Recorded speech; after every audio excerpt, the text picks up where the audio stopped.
types of packaging. Where are you finding the market for that, and what are your favorites to work with right now? Kegs for restaurants is a no-brainer. That's great. I like them all for different reasons. The bag and box is really a local phenomenon.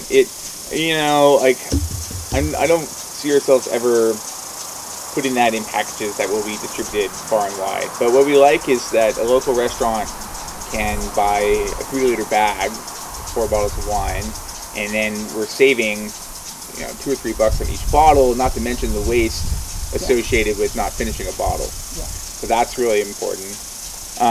Kegs those are great. Honestly, that could be one of the best carbon savers for our industry, especially if we can get into a good stainless, recyclable, or reusable system. Yeah. So, that is like a throwback to the old co-op wines that they would do in the old world, right? Or people would just take jugs down to the co-op and fill them up. Yep.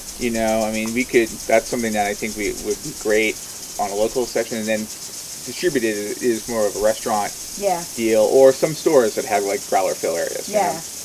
And then cans.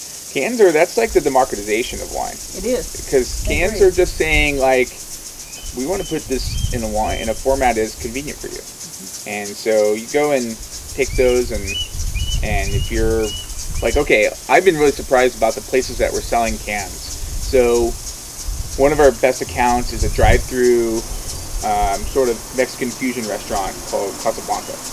So we're like, they have wine on tap and they have our cans. So you could get Corona, you could get Tecate, or you can get Rosé to go in a can. And so we would never have been in that account before. Yeah. And then the other one is like a restaurant in Seattle called Canless, where they opened up so that is a very high-end exclusive restaurant, but they decided to broaden their appeal. So they've got like a area outside where you can, it's really much more casual. So you can go, there's luau theme, barbecue, and they have hard seltzers, they have like sangrias, and they've got rosé in a can. There you go. So that's been a great account for us. So these are places like, again, we weren't selling wine before. These are people who were going to drink a different beverage than wine.